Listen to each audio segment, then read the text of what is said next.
चिराग शिक्षा क्लासेस में आपका स्वागत है। स्टूडेंट, आज हम लोग भारतीय राज्य व्यवस्था का टॉपिक संविधान की प्रस्तावना यानी कि प्रीएम्बल ऑफ इंडियन कॉन्स्टिट्यूशन का क्वेश्चन देखेंगे। वीडियो शुरू करने से पहले आप सभी लोगों से मेरा एक विनम्र रिक्वेस्ट है कि स्टूडेंट, यदि आप हमारे चैनल पर नए हैं तो सबसे पहले हमारे चैनल को सब्सक्राइब कर लें एंड बेल आइकन को प्रेस कर दें और वीडियो को थोड़ा सा भी स्किप ना करें, अन्यथा आपको अच्छे तरीके से संविधान की प्रस्तावना का जो पूरा टॉपिक है यानी 50 क्वेश्चन जो भी हैं आपको अच्छे तरीके से समझ में नहीं आएगा और आपको एग्जाम में कंफ्यूजन बना रहेगा। स्टूडेंट देखिए, पहला क्वेश्चन दिया है आपका कि भारतीय संविधान के किस भाग को उसकी आत्मा की आख्या प्रदान की गई है। प्रस्तावना को, कि मौलिक अधिकार को, कि राज्य के नीति निर्देशक तत्व को, कि संविधान के सभी अनुच्छेद को। तो हमारा विकल्प कौन से हो जाएगा? प्रस्तावना, यानी कि भारतीय संविधान के प्रस्तावना को उसकी आत्मा की आख्या प्रदान की गई है। करा संविधान निर्माताओं ने किस पर विशेष ध्यान दिया था? प्रस्तावना पर, मूल कर्तव्य पर, कि मौलिक अधिकार पर, कि नीति निर्देशक तत्व पर। तो हमारा विकल्प एक सही हो जाएगा, प्रस्तावना पर। संविधान निर्माताओं ने संविधान की प्रस्तावना पर ध्यान दिया था। अगला क्वेश्चन है स्टूडेंट, भारत में जनप्रिय संप्रभुता है क्योंकि भारत के संविधान की प्रस्तावना शुरू होती है इन शब्दों से: लोकतंत्रवादी भारत, लोक गणराज्य, लोक संप्रभुता, हम भारत के लोग। ये हमारा विकल्प कौन से हो जाएगा? डी। क्वेश्चन नंबर 4 दिया है कि भारत को गणतंत्र क्यों कहा जाता है। पहला विकल्प दिया है कि इसकी विधानमंडलों की अधिकतम संख्या जनता द्वारा प्रत्यक्ष चुनी जाती है। बी दिया है यह राज्यों का एक संघ है। सी दिया है भारतीय नागरिक मूलभूत अधिकारों का उपयोग करती है। डी दिया है यहाँ राज्य का प्रमुख निर्धारित अवधि के लिए निर्वाचित होता है। तो विकल्प नंबर डी हमारा सही चला जाएगा। भारत को गणतंत्र इसलिए कहा जाता है क्योंकि यहाँ का राज्य प्रमुख निर्धारित अवधि के लिए निर्वाचित यानी कि चुनाव होता है। क्वेश्चन नंबर 5 देखिए स्टूडेंट, दिया है कि भारत है एक धर्मनिरपेक्ष राष्ट्र, हिंदू राष्ट्र है कि मुस्लिम हिंदू राष्ट्र है कि इनमें से कोई नहीं। तो गाइज, हमारा जो भारत है वो धर्मनिरपेक्ष राष्ट्र, एक सेक्युलर नेशन है। तो हमारा विकल्प कौन सा सही हो जाएगा? ये सही हो जाएगा। क्वेश्चन नंबर 6 दिया है स्टूडेंट, धर्मनिरपेक्षता का अर्थ है। पहला विकल्प दिया है राज्य सरकार सभी धर्म के खिलाफ। अगला दिया है राज्य सरकार द्वारा एक धर्म को स्वीकार, राज्य सरकार द्वारा किसी धर्म को स्वीकार नहीं करना, उपरोक्त में से कोई नहीं। तो इसमें का विकल्प हमारा कौन सा हो जाएगा? सी हो जाएगा, राज्य सरकार द्वारा किसी भी धर्म को स्वीकार नहीं करना। अगला क्वेश्चन दिया है स्टूडेंट, भारत एक धर्मनिरपेक्ष राज्य है, इसका मतलब है कि भारतीय राज्य, पहला विकल्प दिया है धर्म विरोधी नागरिकों का समर्थन करता है, यानी कि जो लोग धर्म का विरोध करते हैं ऐसे नागरिकों का समर्थन करता है। धर्मनिरपेक्षता का मतलब कि बहुसंख्यक समुदाय के धर्म का समर्थन करता है, कि अल्पसंख्यक समुदाय के धर्म का समर्थन करता है, कि किसी निश्चित धर्म का समर्थन नहीं करता है। तो विकल्प हमारा डी ही सही हो जाएगा कि भारत एक धर्मनिरपेक्ष राज्य है। इसका मतलब ये हुआ कि भारत जो है कि किसी भी निश्चित धर्म का समर्थन नहीं करता है। क्वेश्चन नंबर 8 दिया है कि गणतंत्र होता है, गणतंत्र का मतलब क्या होता है? कह रहा है केवल एक लोकतांत्रिक राज्य, अध्यक्षीय पद्धति शासन वाला राज्य, संसदीय पद्धति शासन वाला राज्य, राज्य जहाँ एक अध्यक्ष वंशानुगत रूप से न हो। गणतंत्र का मतलब ये होता है कि ऐसा राज्य जहाँ पे जो कोई भी अध्यक्ष बनाया जा रहा है वो वंशानुगत के रूप में न हो। ये हमारा विकल्प कौन सा सही हो जाएगा? डी सही हो जाएगा। क्वेश्चन नंबर 9 दिया है कि निम्नलिखित में से वे दो शब्द कौन से हैं जिनका समावेशन 42वें संशोधन द्वारा संविधान की उद्देशिका में किया गया था। पहला विकल्प दिया धर्मनिरपेक्ष लोकतांत्रिक, प्रभुत्व संपन्न लोकतांत्रिक, समाजवादी धर्मनिरपेक्ष, धर्मनिरपेक्ष गणतंत्र। तो ये हमारा विकल्प कौन सा सही हो जाएगा? समाजवादी धर्मनिरपेक्ष, यानी कि 42वें संशोधन में इस शब्द को लाया गया था, समाजवादी और धर्मनिरपेक्ष। देखिए क्वेश्चन नंबर 10 दिया है भारतीय संविधान के प्रस्तावना में भारत को किस रूप में घोषित किया गया है। एक सार्वभौम प्रजातांत्रिक गणतंत्र, एक समाजवादी प्रजातांत्रिक गणतंत्र, एक प्रभुत्व संपन्न समाजवादी धर्मनिरपेक्ष प्रजातांत्रिक गणराज्य की इनमें से कोई नहीं। विकल्प हमारा जो है कि सी सही चला जाएगा। देखिए क्वेश्चन नंबर 11 दिया है कि भारत एक गणतंत्र है, इसका अर्थ क्या है? यानी गणतंत्र का, रिपब्लिक का क्या अर्थ होता है? विकल्प पहला दिया है सभी मामलों में अंतिम अधिकार जनता के पास है। भारत में संसदीय शासन व्यवस्था है। भारत में वंशानुगत शासक नहीं है। भारत राज्यों का एक संघ है। भारत में वंशानुगत शासक नहीं है। ये हमारा विकल्प सी सही हो जाएगा। क्वेश्चन नंबर 12 देखिए दिया निम्नलिखित में से कौन सा शब्द भारत के संविधान की उद्देशिका में नहीं है। समाजवादी, पंथ निरपेक्ष, प्रभुत्व संपन्न, लोक कल्याण। तो गाइज हमारा जो विकल्प डी वो सही चला जाएगा। लोक कल्याण शब्द जो है भारत की उद्देशिका यानी कि भारत के संविधान की प्रस्तावना में नहीं है। क्वेश्चन नंबर 14 दिया है कि भारत को एक गणराज्य मुख्य रूप से माना जाता है क्योंकि पहला विकल्प राज्य अध्यक्ष का चुनाव होता है। उसे 15 अगस्त 1947 को स्वतंत्रता मिली थी। उसका अपना लिखित संविधान है। उसकी सरकार संसदीय प्रणाली के अनुसार है। तो भारत को एक गणराज्य का मुख्य रूप से माना जाता है क्योंकि राज्य अध्यक्ष का चुनाव होता है। विकल्प ये हमारा सही हो जाएगा। अगला क्वेश्चन दिया है 16वां कि भारतीय संविधान की प्रस्तावना में प्रयुक्त शब्द सेक्युलर का अर्थ है। सेक्युलर यानी धर्मनिरपेक्ष का क्या अर्थ होता है। सभी नागरिकों को धर्म एवं उपासना की स्वतंत्रता हो, एकेश्वरवाद हो, बहुदेववाद हो, सभी धर्मों की अस्वीकृति हो। तो सेक्युलर का अर्थ होता है सभी नागरिकों को धर्म एवं उपासना की स्वतंत्रता। विकल्प ए हमारा सही हो जाएगा।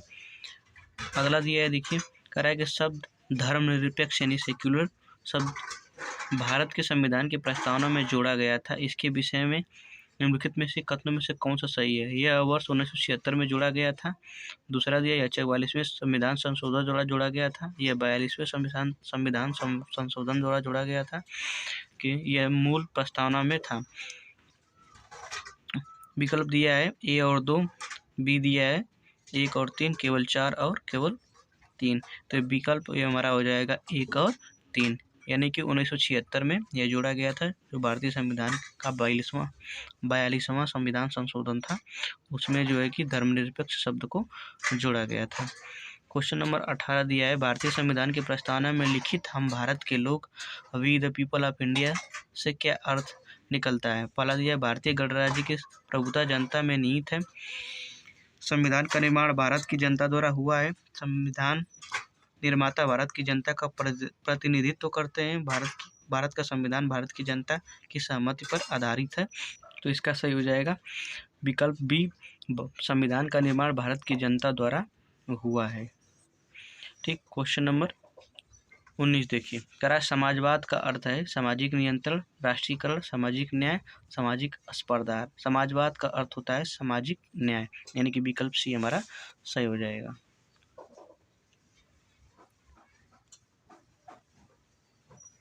ये क्वेश्चन नंबर 20 कह रहा है कि 42वें संविधान संशोधन और प्रस्तावना में निम्नलिखित में कौन सा शब्द जोड़ा गया। लोकतांत्रिक शब्द जोड़ा गया कि न्याय जोड़ा गया कि समाजवाद जोड़ा गया कि राजनीतिक जोड़ा गया। तो 42वें संविधान संशोधन में 2 शब्द जोड़े गए थे, धर्मनिरपेक्ष और समाजवाद। तो उनमें से एक शब्द है समाजवाद यानी कि विकल्प हमारा सी सही हो जाएगा। देखिए क्वेश्चन नंबर 21 दिया है कि भारतीय संविधान की आत्मा किसे कहते हैं। प्रस्तावना को, मूलाधिकार को, नीति निर्देशक तत्व को कि उपयुक्त सभी में से। तो भारतीय संविधान की आत्मा जो है कि संविधान की प्रस्तावना यानी उद्देशिका को कहा जाता है। विकल्प ए सही हो जाएगा। क्वेश्चन नंबर 22 देखिए भारत में लौकिक सार्वभौमिकता है क्योंकि संविधान की प्रस्तावना प्रारंभ होती है हम भारत के लोक शब्दों से, जनता के जनतंत्र शब्दों से, जनता के लोकतंत्र शब्दों से कि प्रजातंत्रीय भारत शब्दों से। तो जैसा कि आप जानते हैं कि जो संविधान की उद्देशिका यानी कि प्रस्तावना जो है ये शब्द हम भारत के लोक शब्दों से प्रारंभ होती है यानी कि विकल्प ए सही हो जाएगा। ये क्वेश्चन नंबर 23 दिया है कह रहा भारतीय संविधान की प्रस्तावना पर किस क्रांति का प्रभाव नहीं झलकता। फ्रांसीसी क्रांति का, अमेरिकी क्रांति का, बोल्शेविक क्रांति का कि चीन की क्रांति का जो 1912 में हुई थी। तो इसका सही हो जाएगा आंसर विकल्प डी यानी कि चीन की क्रांति का भारतीय संविधान की प्रस्तावना पर इस चीन की क्रांति का कोई प्रभाव नहीं झलकता है। ठीक। क्वेश्चन नंबर 24 देखिए करा मूल भारतीय संविधान के अनुसार भारत है प्रभुत्व संपन्न लोकतांत्रिक गणराज्य है, प्रभुत्व संपन्न धर्मनिरपेक्ष समाजवादी गणराज्य है, प्रभुत्व संपन्न धर्मनिरपेक्ष लोकतांत्रिक गणराज्य है कि प्रभुत्व संपन्न समाजवादी लोकतांत्रिक गणराज्य है। मूल भारतीय संविधान के अनुसार भारत एक प्रभुत्व संपन्न लोकतंत्रात्मक गणराज्य है यानी कि विकल्प ए सही हो जाएगा। देखिए क्वेश्चन नंबर 25 कह रहा है कि संविधान, भारतीय संविधान के अंतर्गत भारतीय लोकतंत्र में आदेशों को हम कहाँ देख सकते हैं? भाग 1 में पहला विकल्प दिया भाग 1 में, प्रस्तावना में, सी भाग 3 में कि भाग 4 में। तो संविधान के अंतर्गत भारतीय लोकतंत्र के आदर्शों को हम देख सकते हैं संविधान की प्रस्तावना में। संविधान की प्रस्तावना में हम भारतीय संविधान की लोकतंत्र के आदर्शों को हम देख सकते हैं। देखिए दिया है क्वेश्चन नंबर 26, 42वें संविधान संशोधन अधिनियम 1976 द्वारा प्रस्तावना में किस शब्द को नहीं जोड़ा गया? धर्मनिरपेक्ष को, कि समाजवादी को, गुट निरपेक्ष एकता और अखंडता को, गुट निरपेक्ष राज्य को, गुट निरपेक्ष शब्द को नहीं जोड़ा गया। भारतीय संविधान की प्रस्तावना के बारे में कौन सा कथन सही है? समाजवादी, निरपेक्ष, धर्मनिरपेक्ष शब्द 1950 में लागू संविधान के अंग थे। उक्त शब्द 1976 में संशोधन द्वारा जोड़े गए। उक्त शब्द 1985 में संशोधन द्वारा जोड़े गए। उक्त शब्द संविधान की प्रस्तावना के अंग नहीं है। उक्त शब्द 1976 में संशोधन द्वारा जोड़े गए थे। क्वेश्चन नंबर 28 दिया है, देखिए करा भारतीय संविधान ने किस प्रकार के लोकतंत्र को अपनाया? पहला दिया है संवैधानिक राजतंत्र को, वंशानुगत लोकतंत्र को, लोकतांत्रिक राजतंत्र को, लोकतांत्रिक गणतंत्र को। तो जो भारतीय संविधान ने वो लोकतांत्रिक गणतंत्र को अपनाया, यानी कि विकल्प हमारा डी सही हो जाएगा। क्वेश्चन नंबर 29 देखिए दिया है कि भारतीय संविधान की प्रस्तावना में वर्णित लोकतंत्र को किस रूप में स्वीकारा गया है? राजनीतिक राजतंत्र, आर्थिक लोकतंत्र, सामाजिक राजतंत्र की उपयुक्त सही। तो इसमें हमारा विकल्प कौन सा सही हो जाएगा? ये राजनीतिक राजतंत्र। क्वेश्चन नंबर 30 देखिए दिया है कि भारतीय संविधान की प्रस्तावना के अनुसार भारत के शासन की सर्वोच्च सत्ता किसमें निहित है? जनता में, मतदाता में, कि राष्ट्रपति में, कि संसद में। तो भारतीय संविधान की प्रस्तावना के अनुसार भारत के शासन की जो सर्वोच्च सत्ता है वो किसमें निहित है? यानी कि जनता में, यानी कि विकल्प हमारा ये सही हो जाएगा। अगला क्वेश्चन दिया है, देखिए कि भारत की संप्रभुता, एकता तथा अखंडता को अक्षुण्ण बनाए रखने तथा उसकी रक्षा करने का प्रावधान किया गया है। प्रस्तावना में किया गया है कि मूल अधिकारों में किया गया है कि नीति निर्देशक सिद्धांत में कि मूल कर्तव्य में किया गया है? तो भारत के संविधान की प्रस्तावना में जो है कि संप्रभुता, एकता और अखंडता को अक्षुण्ण बनाए रखने तथा उसकी रक्षा करने का प्रावधान किया गया है भारत के संविधान की प्रस्तावना में, यानी कि उद्देशिका में किया गया है। अगला क्वेश्चन देखिए 32 दिया है कि भारतीय संविधान की प्रस्तावना में जिन आदर्शों एवं उद्देश्यों की रूपरेखा दी गई है उनकी आगे व्याख्या की गई है। किसमें की गई है? मूल अधिकारों के अध्याय में, कि राज्य के नीति निर्देशक सिद्धांतों के अध्याय में, कि मूल अधिकार, राज्य के नीति निर्देशक सिद्धांतों, मूल कर्तव्यों में, कि संविधान के पाठ में कहीं नहीं इसकी जो है कि व्याख्या की गई है। तो जो भारतीय संविधान के प्रस्तावना में जिन आदर्शों के उद्देश्यों की रूपरेखा दी गई है वो किसमें की गई है? वो मूल अधिकार, राज्य के नीति निर्देशक सिद्धांतों, मूल कर्तव्यों के अध्याय में दी गई है, यानी कि विकल्प हमारा सी सही हो जाएगा। यह क्वेश्चन नंबर 33 दिया है, करा कि संविधान सभा में प्रस्तुत उद्देश्य प्रस्ताव में अभिव्यक्ति विचार को भारतीय संविधान के किस भाग में पूर्णतः शामिल किया गया है? प्रस्तावना में, मौलिक अधिकार में, राज्य के नीति निर्देशक तत्व में, कि मूल कर्तव्य में। इसको शामिल किया गया है प्रस्तावना में, यानी कि विकल्प हमारा ए सही हो जाएगा। क्वेश्चन नंबर 34 देखिए दिया है कि भारतीय संविधान की प्रस्तावना से क्या स्पष्ट नहीं होता है? संविधान का स्रोत, शासन के देयों का विवरण, संविधान को लागू करने की तिथि, कि संविधान को अंगीकृत, अधिनियम और आत्मर्पित करने की विधि। तो हमारा विकल्प कौन सा सही हो जाएगा? सी हो जाएगा, यानी कि संविधान को लागू करने की तिथि जो है कि भारतीय संविधान की प्रस्तावना से स्पष्ट नहीं होता है। क्वेश्चन नंबर 35 देखिए दिया, निम्नलिखित में से किन उद्देश्यों को भारतीय संविधान उद्घोषित नहीं करता है? पहला विकल्प दिया है सामाजिक, आर्थिक और राजनीतिक न्याय, बी दिया है विचार, अभिव्यक्ति, विश्वास, धर्म और उपासना की स्वतंत्रता, सी दिया प्रतिष्ठा और अवसर की समता, डी दिया अंतर्राष्ट्रीय शांति और सुरक्षा की वृद्धि। तो ये हमारा विकल्प कौन सा सही हो जाएगा? डी सही हो जाएगा, यानी कि अंतर्राष्ट्रीय शांति और सुरक्षा की अभिवृद्धि। देखिए क्वेश्चन नंबर 36 कह रहा है कि भारतीय संविधान के प्रस्तावना में देश का कौन सा नाम उल्लिखित नहीं है? भारतवर्ष, पहला विकल्प दिया भारतवर्ष और भारत, दूसरा विकल्प भारत और हिंदुस्तान, सी दिया है भारत और इंडिया, डी दिया हिंदुस्तान और भारतवर्ष। तो भारत के संविधान में जिस शब्द का प्रयोग किया गया है वो भारत और इंडिया है, मतलब हिंदी में भारत और इंग्लिश में इंडिया वर्ड का यूज किया गया है। क्वेश्चन नंबर 37 देखिए कह रहा है कि भारतीय संविधान किसके द्वारा स्वीकृत किया गया है? संविधान सभा द्वारा, भारत की संसद द्वारा, सी दिया प्रथम निर्वाचित सरकार द्वारा, कि भारत की जनता द्वारा। ठीक, तो भारत की जनता द्वारा जो है कि भारतीय संविधान को स्वीकार किया, यानी स्वीकृति प्रदान की गई है। क्वेश्चन नंबर 38 देखिए करा, भारत की प्रभुता किस में निहित है? भारतीय संसद में, राष्ट्रपति में, प्रधानमंत्री में कि भारत की जनता में? बल्कि भारत की जो संप्रभुता है वो भारत की जनता में ही जो है निहित है, यानी कि विकल्प हमारा डी सही हो जाएगा। क्वेश्चन नंबर देखिए 39 दिया है, कह रहा है कि भारतीय संविधान को संविधान सभा द्वारा अंगीकार यानी अंगीकृत किया गया, कब किया गया? 26 नवंबर 1949 को, 15 अगस्त 1949 को, कि 2 अक्टूबर 1949 को, कि 15 नवंबर 1949 को? तो ये हमारा किया गया था 26 नवंबर 1949 को, यानी कि विकल्प ए हमारा सही हो जाएगा। कह रहा है कि भारत का संविधान पूर्ण रूप से तैयार हुआ था 26 जनवरी 1950 को, कि 26 नवंबर 1950 को, कि 11 फरवरी 1948 को, कि इनमें से कोई नहीं? तो हमारा जो संविधान है इंडियन कॉन्स्टिट्यूशन वो 26 नवंबर 1949 को बनकर तैयार हो गया था पूर्ण रूप से। क्वेश्चन नंबर देखिए 41 दिया है, कह रहा है कि भारतीय संविधान कब अंगीकार किया गया था? 26 नवंबर 1950 को किया गया था, 26 जनवरी 1949 को, कि 26 नवंबर 1949 को, कि 31 दिसंबर 1949 को किया गया? 20 नवंबर 1949 को जो है कि अंगीकार किया गया था, यानी कि विकल्प हमारा सी जो है सही हो जाएगा। क्वेश्चन नंबर 42 देखिए दिया है कि निम्नलिखित में से किस तिथि को भारतीय संविधान लागू किया गया था? तो 26 जनवरी 1950 को लागू किया गया था, कि 26 जनवरी 1949 को, कि 26 जनवरी 1949 को, 31 दिसंबर 1949 को? तो जो हमारा भारतीय संविधान है वो 26 जनवरी 1950 ईस्वी को लागू कर दिया गया था। ठीक है, यानी कि विकल्प ए हमारा सही हो जाएगा। क्वेश्चन नंबर 43 देखिए दिया है, किस वर्ष भारत एक प्रभुत्व संपन्न प्रजातांत्रिक गणराज्य बना? किस वर्ष भारत एक प्रभुत्व संपन्न प्रजातांत्रिक गणराज्य बना? 1947 में, 1951 में, 1935 में, कि 1950 में? तो जो 1950 में जो भारत था वो एक प्रभुत्व संपन्न प्रजातांत्रिक गणराज्य बन गया था, यानी कि विकल्प हमारा डी सही हो जाएगा। यह क्वेश्चन नंबर 44 दिया है कि संविधान के उद्देशिका यानी कि प्रस्तावना का संशोधन कितनी बार किया गया? 3 बार, 2 बार, 1 बार, इनमें से कोई नहीं? तो जो भारत की संविधान की जो प्रस्तावना यानी कि उद्देशिका है उसमें सुधार किया गया है, उसमें केवल 1 बार संशोधन किया गया है, जो 1976 में 42वां संशोधन हुआ था। अगला क्वेश्चन देखिए दिया है 45 कि भारत के संविधान की प्रस्तावना में प्रथम संशोधन कब किया गया था? 1951 में, 1971 में, 1976 में, 1984 में?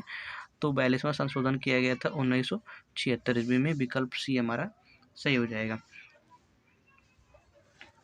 देखिए क्वेश्चन नंबर 46 थोड़ा लंबा दिख रहा है। निम्नलिखित अवतरण में हम भारत के लोग भारत को एक संपूर्ण प्रभुत्व संपन्न समाजवादी पंथ निरपेक्ष लोकतांत्रिक गणराज्य बनाने के लिए तथा उसके समस्त नागरिकों को सामाजिक, आर्थिक, राजनीतिक न्याय, विचार, अभिव्यक्ति, विश्वास, धर्म और उपासना की स्वतंत्रता, प्रतिष्ठा और अवसर की समता प्राप्त करने के लिए तथा उन सब में व्यक्ति की गरिमा और राष्ट्र की एकता और अखंडता सुनिश्चित करने वाली बंधुता के बढ़ाने के लिए दृढ़ संकल्प होकर अपने इस संविधान सभा में आज एरत द्वारा इस संविधान को अंगीकृत अधिनियम और आत्मार्पित करते हैं। एक्स का मतलब क्या है? 26 जनवरी 1950, 26 नवंबर 1949, 26 जनवरी 1949, इनमें से कोई नहीं?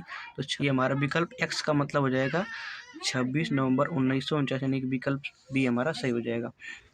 क्वेश्चन नंबर 47 देखिए दिया है गाइस, संविधान की प्रस्तावना सभी भारतीय नागरिकों को निम्नलिखित में कौन सा एक उपलब्ध कराने के लिए वादा नहीं करती? सामाजिक न्याय, राजनीतिक न्याय, विचार की स्वतंत्रता, पूजा की समानता? तो ये हमारा विकल्प कौन सा सही हो जाएगा? डी, यानी कि पूजा की जो समानता है, ठीक है, भारतीय संविधान की जो प्रस्तावना है सभी भारतीय नागरिकों को जो है कि पूजा की समानता देने के लिए वादा नहीं करती। क्वेश्चन नंबर देखिए 48 दिया है, 26 नवंबर 1949 को अंगीकृत भारतीय संविधान की प्रस्तावना में शब्द सम्मिलित नहीं थे समाजवादी, पंथ निरपेक्ष, अखंडता और गणराज्य। ठीक, इसमें से कूट दिया है, अधोलिखित कूटों में से सही का 1, 2, 3, 2, 3, 4, 1, 2, 4 और 3 और 4। तो ये हमारा विकल्प कौन सा सही हो जाएगा? समाजवादी, पंथ निरपेक्ष और अखंडता, यानी कि विकल्प हमारा ये सही हो जाएगा। देखिए क्वेश्चन नंबर 49 दिया है कि संविधान की उद्देशिका के संबंध में निम्न स्थानों पर विचार करिए और दिए गए कूट की सहायता से बताइए कि इनमें से कौन सा सही है। पहला विकल्प पहला दिया है कि पंडित नेहरू द्वारा प्रस्तुत ऑब्जेक्टिव प्रस्ताव अंतत्वगत उद्देशिका बना।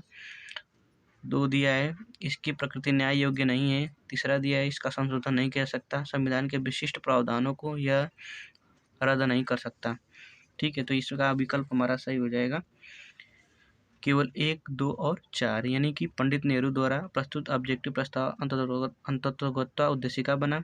ठीक, और इसकी प्रकृति न्याय योग्य नहीं है और हमारा संविधान के विशिष्ट प्रावधानों को यह रद्द नहीं कर सकता, यानी कि विकल्प हमारा भी सही हो जाएगा। क्वेश्चन नंबर देखिए 50 दिया है। क्वेश्चन नंबर 50 दिया है कि भारतीय संविधान की उद्देशिका में परिवर्तन किस संशोधन अधिनियम में किए गए। भारतीय संविधान की उद्देशिका में परिवर्तन किस वाला दिया है 38वां संशोधन अधिनियम 1975। बी दिया है 40वां संशोधन अधिनियम 1976, 42वां संशोधन अधिनियम 1976, 44वां संशोधन अधिनियम 1979। तो भारतीय संविधान की उद्देशिका में परिवर्तन किस संशोधन अधिनियम में किए गए थे, तो 42वां संशोधन अधिनियम 1976, जैसा कि हम आपको पहले बता चुके हैं।